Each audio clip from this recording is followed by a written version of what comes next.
Keir Starmer. Thank you, Mr. Speaker. Can I start by warmly welcoming the new member for Rutherglen and Hamilton West?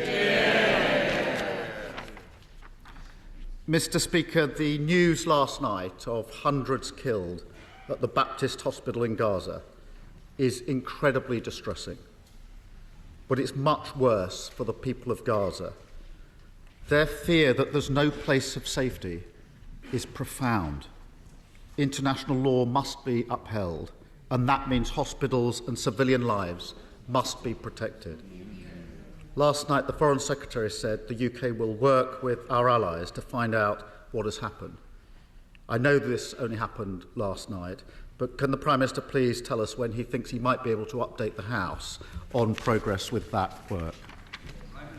I know the whole House will have been shocked by the scenes at Al-Ali Hospital. Any loss of innocent life is a dreadful tragedy, and everyone will be thinking both of those who have lost their lives and the families that they leave behind. We should not rush to judgment before we have all the facts on this awful situation. Every member will know that the words we say here have an impact beyond this House. This morning, I met with the National Security Advisor, but also the Chair of the Joint Intelligence Committee. I could tell the Honourable Gentleman our intelligence services have been rapidly analysing the evidence to independently establish the facts.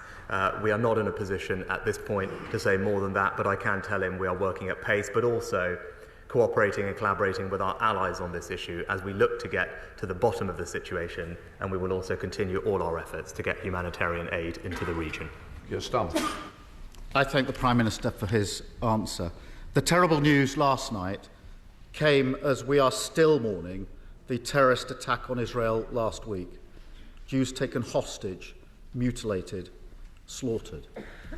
And yesterday I met the families of some of the British hostages held by Hamas. Every minute of every hour of every day, they hope for good news, but fear the worst. They know the lives of their loved ones are in the hands of murderers. It's unimaginable agony. Israel has a right, a duty, to defend itself from Hamas, keep its people safe, and bring hostages home. But isn't it clear that if Hamas had a single concern for human life, a single concern for the safety of the Palestinian people, then they would never have taken these hostages, and they should release them immediately. Well, Mr. Speaker, it is important consistently for us to remember that Israel has suffered a shockingly brutal terrorist attack, and it is Hamas and Hamas alone that is responsible for this conflict. Our thoughts are rightly with those who have been taken hostage and their families. The distress they are feeling will be unimaginable for all those affected. I will be meeting with some of the families and offering them all the support of the British government to get their relatives home. We are working around the clock with our partners and allies to secure their freedom. And importantly, in amongst my other regional calls, I spoke specifically with the Emir of Qatar yesterday on this very issue, which we discussed at length. The Qatari government is taking a lead and working intensely to help release hostages using their contacts in the region, and we are working very closely with them to ensure the safe return of the British hostages. Keir Starmer. Thank you, Mr. Speaker. Yesterday, I also met charities with staff working in Gaza and heard their accounts of the harrowing humanitarian crisis. Children fleeing their homes, hospitals barely able to function. The lights are going out, and the innocent civilians of Gaza are terrified that they will die in the darkness, out of sight. International law must always be followed. Hamas are not the Palestinian people, and the Palestinian people are not Hamas. Does he agree that medicines, food, fuel and water must get into Gaza immediately? This is an urgent situation, and innocent Palestinians need to know that the world is not just simply watching, but acting to prevent a humanitarian catastrophe. Mr. Speaker, as I said on Monday, an acute humanitarian crisis is unfolding to which we must respond. It is right that we support the Palestinian people because they are victims of Hamas too. And that is why we have provided a further £10 million in humanitarian aid for people in the region. And we are working through preemptively moving aid and relief teams to Egypt, specifically to the El Arish airfield. We are working with local partners like the Egyptian Red Crescent and the United Nations primarily, and deploying Navy assets to the region, as well as exploring how we can support logistical requirements. And I've also raised this issue of humanitarian access in all of my conversations as a priority with every leader in the region, and we will continue working with them to get aid to where it is needed as quickly as possible. Keir Starmer.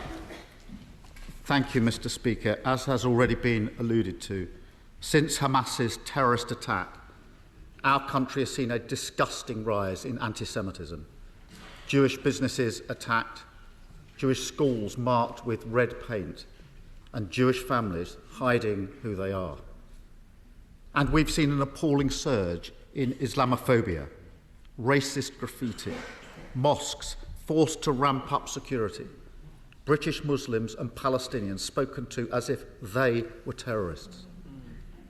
Does he agree with me that every member of this House has a duty to work in their constituency and across the country to say no to this hate and to ensure every British Jew and every British Muslim knows that they can live their life free from fear and free from discrimination here in their own country?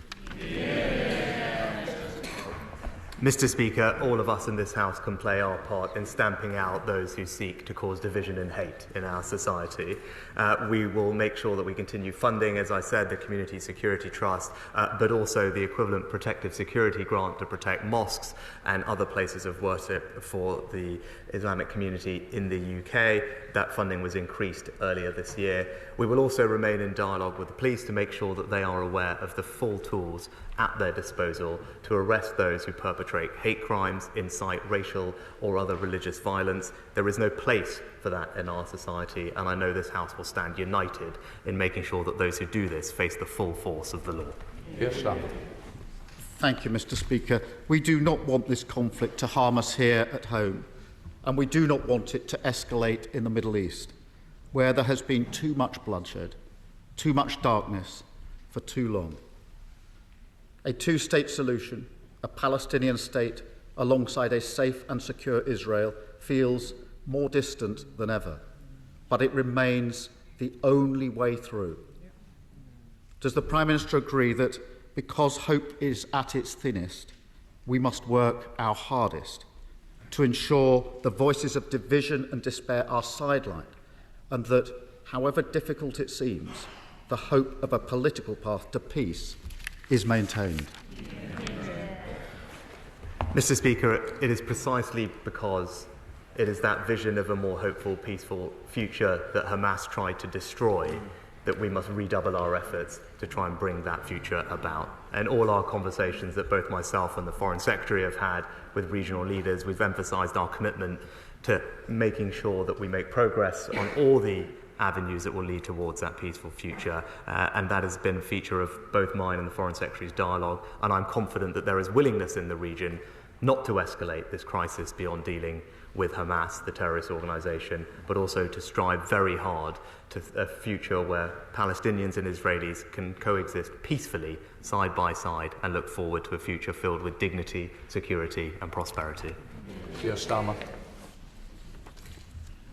This is a crisis where lives hang in the balance, and where the enemies of peace and democracy would like nothing more than for us to become divided and to abandon our values. Does the Prime Minister agree that during this grave crisis, this House must strive to speak with one voice in condemnation of terror, in support of Israel's right to self-defence, and for the dignity of all human life that cannot be protected without humanitarian access to those suffering in Gaza and the constant maintenance of the rule of international law? Mr. Speaker, I agree. We will in this House speak with one voice in condemning Hamas for perpetrating a shockingly brutal terrorist attack and causing untold suffering on many.